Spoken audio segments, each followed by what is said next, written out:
अस्सलामुअलैकुम वरहमतुल्लाहि वबरकातुहू। उम्मीद करता हूँ इंशाअल्लाह आप सब अपनी जगह पर खैरियत से होंगे और अल्लाह आप तमाम सबको हमेशा सलामत रखे, तंदुरुस्त रखे और दुनिया की तमाम बीमारियों से आप सबको महफूज और दूर रखे। ये वीडियो आपकी खिदमत में लिकोरिया के ताल्लुक़ से है, यानी हमारी माँ बहन बेटियों को काफ़ी हद तक लिकोरिया की प्रॉब्लम हो जाती है, जिसकी वजह से उनकी कमर काफ़ी हद तक कटने लगती है और उठने बैठने में उनको तकलीफ़ होने लग जाती है, यानी उनकी कमर इतनी हद से ज़्यादा पेन करना शुरू कर देती है।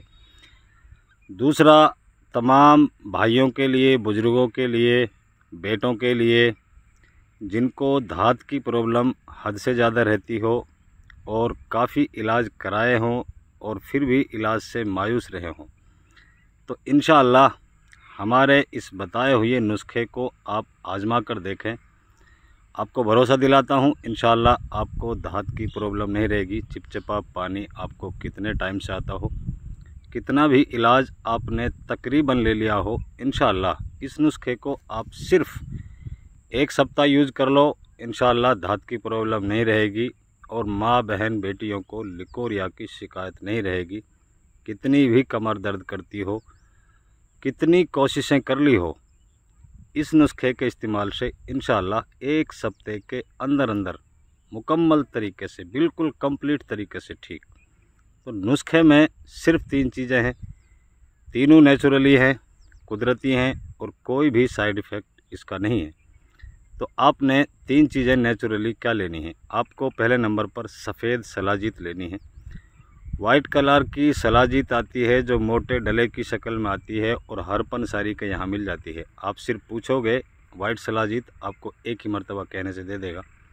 बहुत सस्ती भी होती है, काफ़ी हद तक महंगी नहीं होती। उसकी मिकदार आप सिर्फ 50 ग्राम ले लें, ज़्यादा नहीं। दूसरा, धागे वाली मिश्री आप उसके अंदर 100 ग्राम ले लें और 25 ग्राम आपको छोटी हरी इलायची। हरी इलायची का आपको छिलका हटा देना है और सिर्फ बीज का इस्तेमाल इसके अंदर आपको करना है। इनको आपने बारीक पीस लेना है और बारीक पीसने के बाद में तीनों को आपको मिक्स कर लेना है।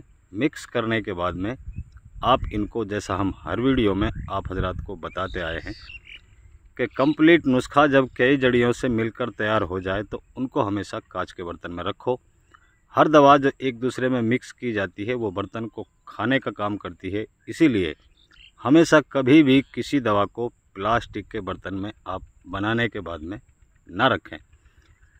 तब तक जड़ियाँ अलग अलग होती हैं जब तक आप प्लास्टिक बर्तन में रख सकते हैं, लेकिन जब कई सारी जड़ियों से मिलकर कोई नुस्खा तैयार होता है तो उस नुस्खे को कभी भी आप प्लास्टिक के बर्तन का सहारा ना लें, यानी प्लास्टिक बर्तन में ना रखें।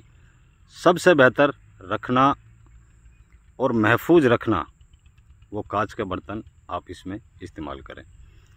तो क्वांटिटी मैंने आपको बता दी। सफ़ेद सलाजीत को आपने 50 ग्राम लेना है, धागे वाली मिश्री को 100 ग्राम लेना है और हरी छोटी इलायची को आपने 25 ग्राम लेना है, जिसका छिलका उतार देना है। सिर्फ बीज का 25 ग्राम इस्तेमाल करना है। सबको आप कूटकर पीसकर अलग अलग कूटें, पीसें, उसके बाद में मिक्स करें। मिक्स करने के बाद में कांच में रखने के बाद में अब आपकी दवा आपके लिए तैयार है। इसकी 2 ग्राम की खुराक आप सिर्फ इस्तेमाल करें, यानी ½ टी स्पून। हमारे आम घर पर एक जो चम्मच होता है उसका आधा चम्मच लें और 1 गिलास दूध ले लें। आधा चम्मच दवा मुंह के अंदर डालें, ऊपर से 1 गिलास दूध पीने का काम करें। दूध बहुत ज़्यादा आपका गर्म नहीं होना चाहिए, नॉर्मली होना चाहिए, यानी आप दूध को उबाल लें, उबालने के बाद में ठंडा कर लें। नॉर्मल ठंडा रहने पर आप दवा मुंह में डालें और ऊपर से 1 गिलास दूध पीने का काम करें। ऐसा सुबह खाली पेट करें। खाली पेट इसको इस्तेमाल करने के बाद में आप कम से कम 1 घंटे के लिए तमाम खाने पीने की चीज़ों से परहेज़ करें, यानी कुछ भी 1 घंटे तक खाएं पिए नहीं। इसे लेने के बाद में आपको काफ़ी हद तक भूख लगेगी और आपको भूख इतना बेचैन करेगी कि आप सोचोगे कि आप अपने आप को रोक नहीं पाओगे। लेकिन फिर भी आपसे गुजारिश है कि 1 घंटे तक आपको फिर भी कुछ भी खाना पीना नहीं है। इसके साथ में दूसरा बात एक और जो आपको अब हमेशा अपने जहन में रखना है इस नुस्खे को लेते समय इसके साथ कभी भी दूध का चाय आप पीने में इस्तेमाल ना करें। दूध का चाय लीवर पे जाने के फ़ौरन बाद फटती है और दवा का 50% असर उसके इस्तेमाल से ख़त्म हो जाता है। तो ये मेरी बारहा आपसे गुजारिश है, इस नुस्खे को इस्तेमाल करते समय आप दूध का चाय पीने में इस्तेमाल ना करें। इसी तरीके से आधा चम्मच आपको शाम को लेना है, उसके ऊपर से 1 गिलास दूध पीना है और उसके बाद में आपको सो जाना है।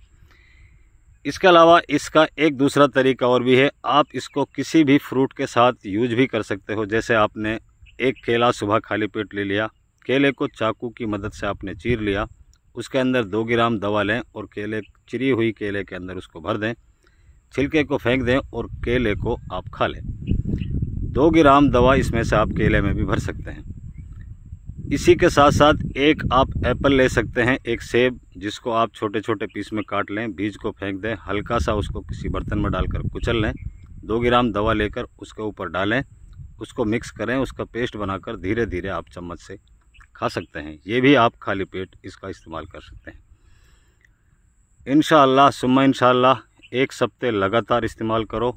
आपको कितना भी पुराना धात जाता हो, कितना चिपचिपा पानी, कितना इलाज आपने ले लिया हो, कमर में कितना पेन बनने लगा हो, काफ़ी हद तक आप सूख चुके हो, यानी आपकी बॉडी के अंदर मांस ख़त्म हो गया हो और बिल्कुल पतले दुबले नज़र आते हो, इस नुस्खे के इस्तेमाल से तेज़ी से आपके अंदर वज़न भी बढ़ना शुरू हो जाएगा और आपकी धात की, जरियान की जितनी भी शक्ल हैं, इंशाअल्लाह 1 हफ्ते के अंदर अंदर मुकम्मल तरीके से, यानी बिल्कुल कंप्लीट तरीके से ठीक हो जाएंगी।